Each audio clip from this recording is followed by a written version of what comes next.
Sir, हे पेढे सखाराम गटण्याने माझ्या हातात एक पुडी ठेवली. कसले रे? प्राज्ञ परीक्षेत पास झालो. छान छान. प्राज्ञ परीक्षेची पातळी झटकन माझ्या लक्षात आली.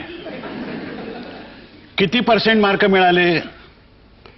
अजून गुणांची टक्केवारी कळली नाही, कळल्यावर सांगेन. पण निदान 65% तरी मिळावेत.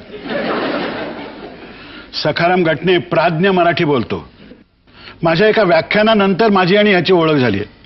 हा त्यावेळेला मॅट्रिकच्या वर्गात होता. अर्ध्या विजारीत पांढरा शर्ट असा खोचलेला, नाकासमोर गांधी टोपी घातलेला, लहानसे भावशून्य डोळे, काळा रंग, वेडेवाकडे दात, अशा थाटात हा मुलगा त्या हॉलच्या दारात उभा होता. मी हारतुरे घेऊन वगैरे बाहेर पडलो आणि त्याच्यावर नजर गेली. त्याने अत्यंत आदराने मला नमस्कार केला. असं स्वाक्षरी आपली वही पुढे करीत तो म्हणाला, मी स्वाक्षरी बिक्षरी देत नाही. मी उगीच टाफरलो. जशी आपली इच्छा. त्यांनी दोन्ही हात जोडून मला असा नमस्कार केला की अगदी देवाला नमस्कार करावा तसा. वास्तविक स्वाक्षरी मी नेहमीच नाकारतो असंही नाहीये, पण कधी कधी छोट्या छोट्या पोरांच्या पुढे उगीच शिष्टपणा करायची हुक्की येते. स्वाक्षरी देण्यात अर्थ नाही हे खरं, पण न देण्यातही काही खास अर्थ आहे असंही नाहीये त्याच्यात. सखाराम गटणे एका कोपऱ्यात असा उभा होता. तेवढ्यात संस्थेचे चिटणीस एक मोठं रजिस्टर घेऊन माझ्या पुढे आले. खिडकी बाहेर आपली वही घेऊन उभा असलेला सखाराम गटणे मला उगीच अस्वस्थ करत होता. काही वेळाने त्या मुलाचं तिथे ते तसं उभं राहणं मला अगदी असह्य झालं आणि मी त्या चिटणीसांना सांगितलं, त्याला बोलावून घ्या. कुणाला? सख्याला? चिटणीस आश्चर्याने म्हणाले, मला त्याचं नाव ठाऊक नाही आहे, पण तो तिथे उभा आहे ना, तो सख्या असतो. अरे गटण्या! एखाद्या अपराध्यासारखा तो माझ्या पुढे येऊन उभा राहिला. काय नाव तुझं बाळ? मी आवाजात जमेल तितका मऊपणा आणत त्याला विचारलं. सखाराम अप्पाजी गटणे. अक्षर झकास बरं का याचं. आमच्या व्याख्यानमालेच्या जाहिरातीचे बोर्ड हाच लिहितो. याच्या वडिलांचं साईनबोर्ड पेंटरचं दुकान आहे आप्पावळण चौकात. असं असं. अरे मग तुझं अक्षर जर इतकं झकास आहे तर मग स्वाक्षऱ्या दुसऱ्यांच्या कशाला गोळा करतोस? आता याच्यामध्ये काही मोठ्याने हसण्यासारखं वगैरे काय नव्हतं, पण मॅनेजिंग कमिटीचे सगळे सभासद जोरदार हसले. बरं बघू कोणाकोणाच्या सह्या गोळा केल्या आहेस बघू. मी फक्त साहित्यिकांच्या स्वाक्षऱ्या घेतो. स्वाक्षऱ्यांचं पुस्तक माझ्या हातात देत सखाराम गटणे म्हणाला. मी त्याचं ते स्वाक्षऱ्यांचं पुस्तक चाळायला लागलो. प्रत्येक साहित्यिकाच्या लिखाणातून एक एक वाक्य निवडून काढून गटण्याने त्या त्या साहित्यिकाची सही घेतली होती. मी माझं शेवटलं पान उघडलं. तिथल्या वाक्याखाली सही नव्हती. हे वाक्य कोणाचं आहे? आपल्याच एका नाटकातलं आहे. सखाराम गटणे अत्यंत आदरपूर्वक वगैरे म्हणाला. संदर्भ सोडून काढलेलं माझं ते वाक्य वाचताना माझी मलाच दया यायला लागली. अरे पण हे वाक्य तू का निवडलंस? हे वाक्य मला आपलं जीवनविषयक सूत्र वाटतं. बापरे, मी मनात म्हणालो, त्या 4-4.5 फुटी उंचीच्या दीन दुबळ्या देहातून जीवनविषयक सूत्र वगैरे शब्दांची मला अपेक्षाच नव्हती. मी सखारामच्या चेहऱ्याकडे पाहत राहिलो. कार्यकारी मंडळातल्या एका म्हाताऱ्याच्या सभासदावर गटण्याच्या त्या जीवनविषयक सूत्र या शब्दामुळे काहीतरी परिणाम झाला असावा. त्यांनी गटण्याला बसायला खुर्ची वगैरे दिली. बस बस. जीवनविषयक सूत्र? अरे कशावरून? तू माझी काही पुस्तकं बिस्तकं वाचली आहेस का? आपली छापून आलेली ओळ ओळ मी वाचली आहे. आपण आणि साने गुरुजी हे माझे आदर्श लेखक आहात. बापरे. तेवढ्यात अरे गटण्या, गेल्या खेपेला ते कोण आले होते त्यांना तू ते आणि साने गुरुजी असं सांगितलं होतंस की?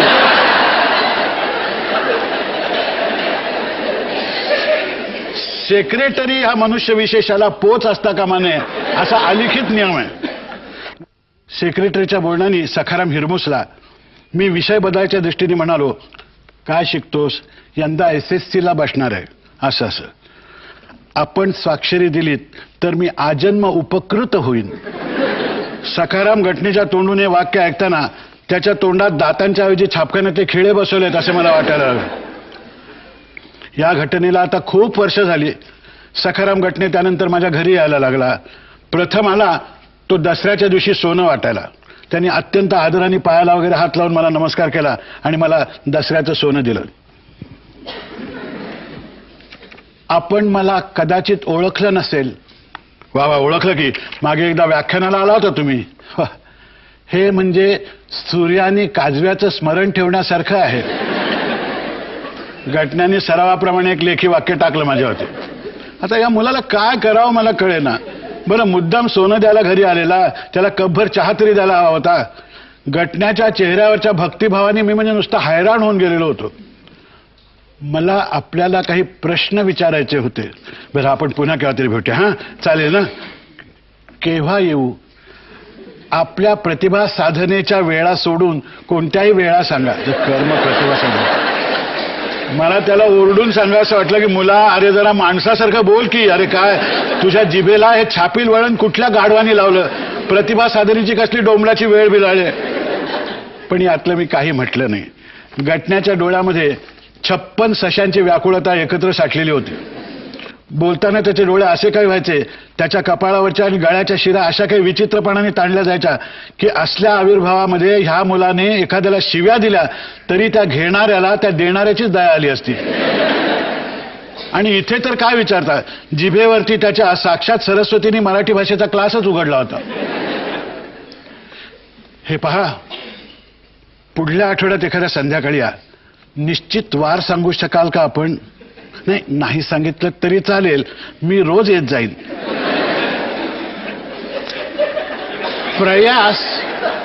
प्रयास हा प्रतिभेचा प्राणवायू आहे. काय आहे?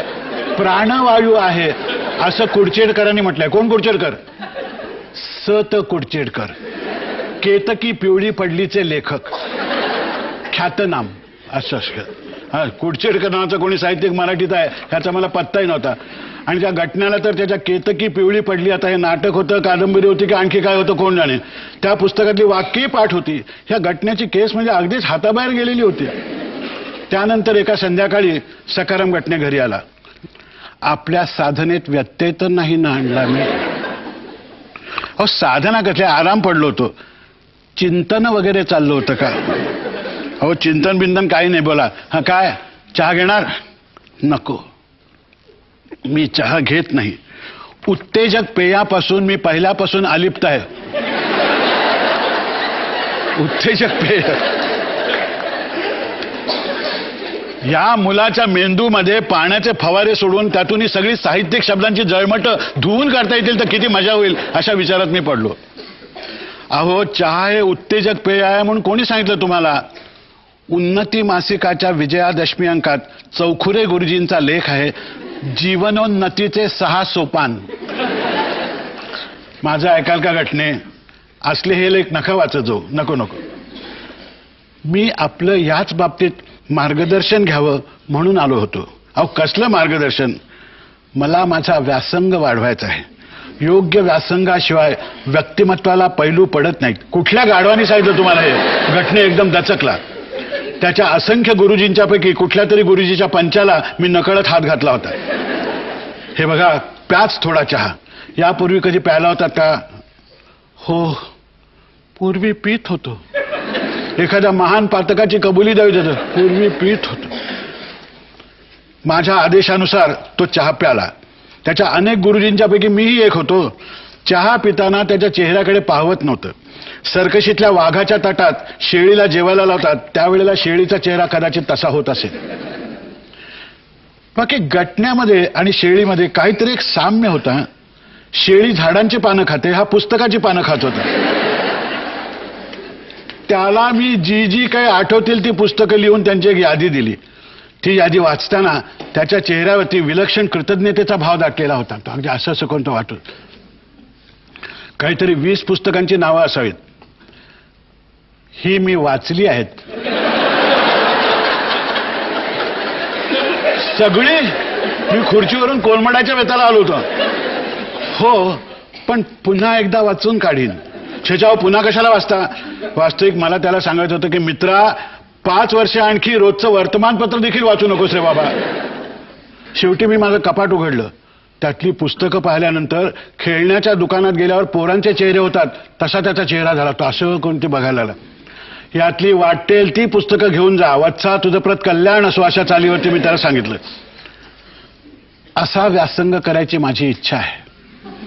घटनेच्या उद्गारांनी मला तर भयंकर शरमल्यासारखं झालं. त्या पुस्तकातल्या निम्म्याहून अधिक पुस्तकांची मी पानंही फाडलेली नव्हती.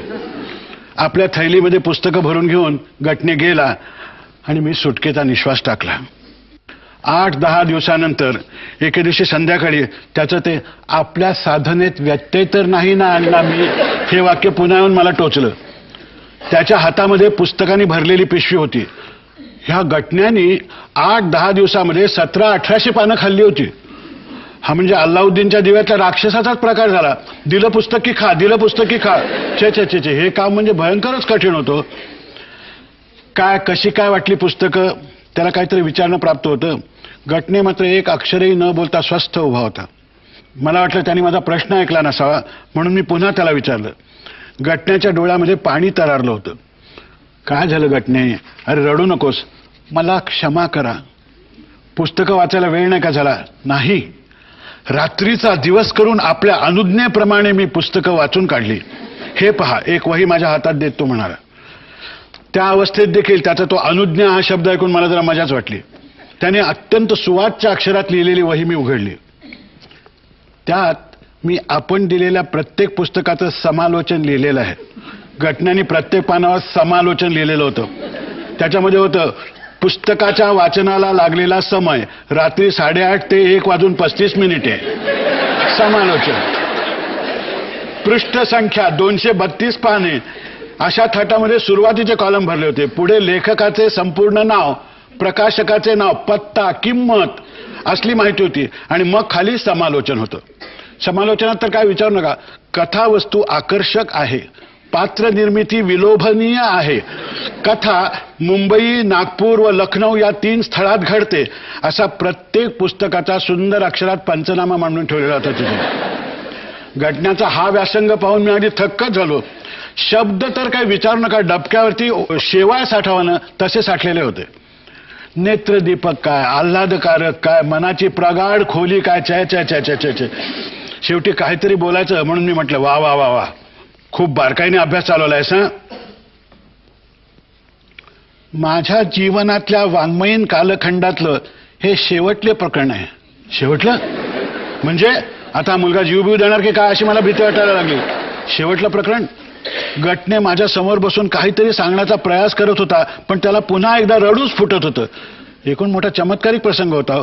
शेवटी घटनांनी आपलं रडू आवरत आवरत बोलायला सुरुवात केली. मला क्षमा करा, मी आपल्याला यापुढे कसलाच त्रास देणार नाही. म्हणजे मी आमच्या मित्रमंडळीमध्ये या घटनेची कधीतरी चेष्टा केली होती, ही त्याच्या कानावर गेली की काय असं मला वाटायला लागलं. तुम्ही फार केलंत माझ्यासाठी. वटवृक्षाच्या शीतल छायेत अनेक पांथस्थ येतात, त्याची वटवृक्षाला काय कल्पना.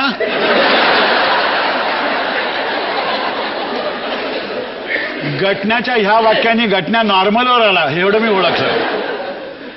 मला वटवृक्षाची वगैरे उपमा दिलेली पाहून उगीच माझ्या नाकाखाली एक पारंबी लोंबायला लागलेली आहे काय असं मला वाटायला लागलं. मला हसू आलेल्या पाहिल्याबरोबर लगेच घटने म्हणाला, आपण माझ्या ह्या मुग्ध वाक्याला हसणं हे साहजिक आहे, पण आपल्या मायेच्या शीतल छायेत बसणं आता माझ्या नशिबात नाही. जीवनात, अरे पण मला जीवन वगैरे शब्दांची भयंकर धास्ती येतो. जगण्याला जीवन म्हणावं अशी माणसं 1000 वर्षातून एखाद वेळेला जन्माला येतात. ह्या घटनांनी स्वतःच्या जगण्याला जीवन म्हणणं म्हणजे शशानी स्वतःच्या टाळूला गंडस्थळ म्हणण्यापैकी होतं. त्याचं ते जीवनापासून सुरू होणारं वाक्य मध्येच तोडून मी म्हटलं, अरे अरे पण घटनेचे झालं काय. माझ्या जीवनात आता एक नवं पर्व सुरू होत आहे. मुलगा अगदी हाताबाहेर गेला होता. साईन बोर्ड पेंटरचा हा मुलगा स्वतःला महाभारताचा नायक असल्यासारखा पर्व बिर्व म्हणायला लागलेला होता. पर्व? कसला पर्व? कसं सांगू. शेवटी मीच होऊन त्याला विचारलं, अरे कुठे प्रेमाभिमात पडलायस का. नाही. विजापूर दरबारामध्ये चिमुकल्या शिवाजींनी छाती काढून बादशाला सांगावं तशी आपली 28 इंची छाती काढून तो म्हणाला नाही. कारण या जगात विशुद्ध प्रेम कुठेच मिळत नाही. कोणी सांगितलं तुला हे? आपल्याच पाखरांची शाळा या नाटकात आहे.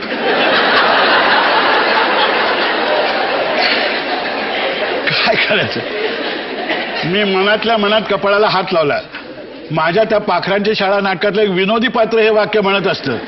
शेवटी मला हा प्रकार अगदी असह्य झाला आणि मी म्हटलं, मग झालं काय तुला? अरे तू एवढा तरुण, इतका व्यासंगी, माझ्यापेक्षा सुद्धा तुझं वाचन दांडगं आणि रडतोस.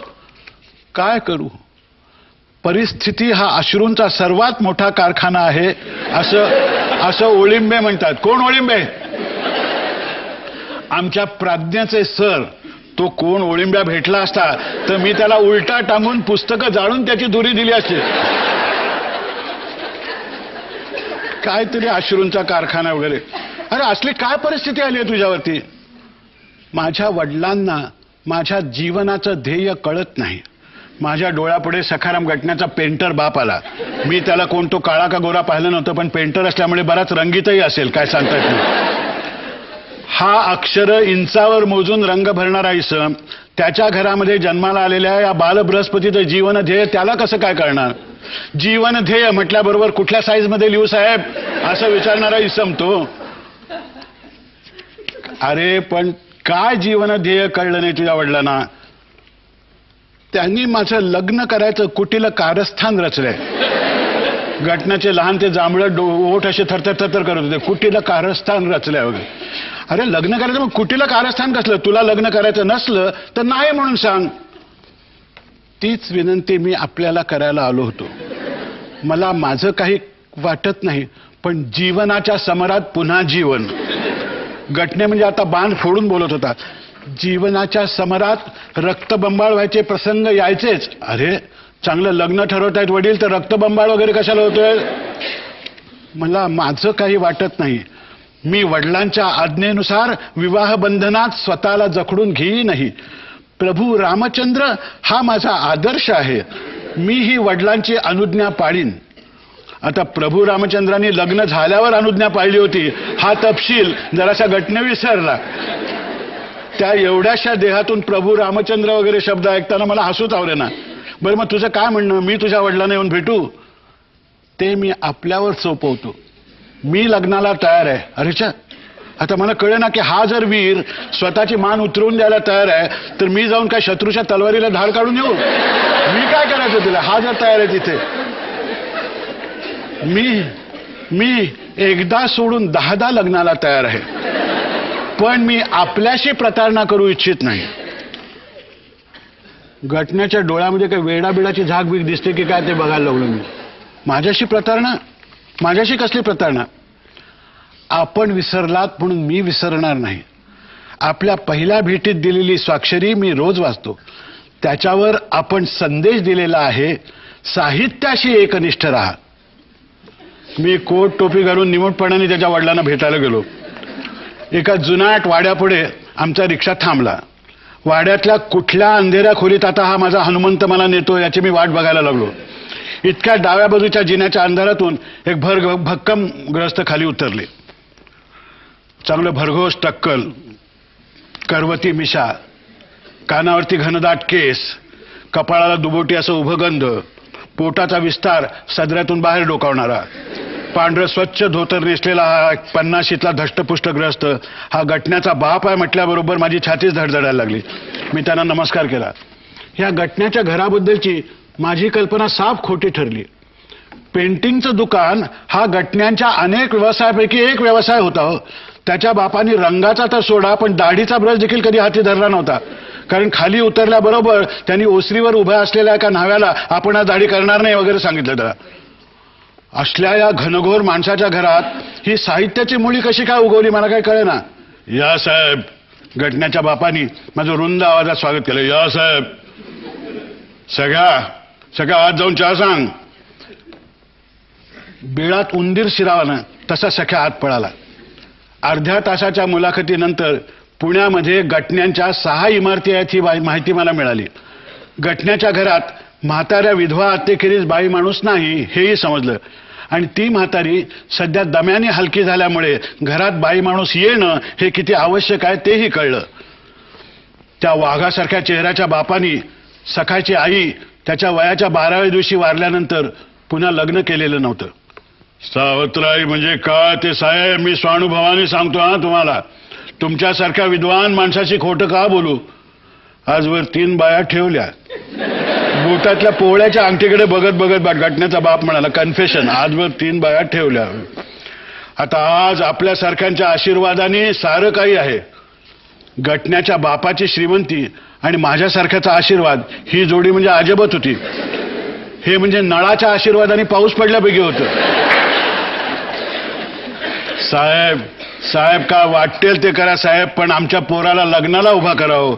एवढा धिप्पाड माणूस माझ्यापुढे कोकरू झाला होता. साहेब मुलगी म्हणजे नक्षत्रासारखी आहे साहेब.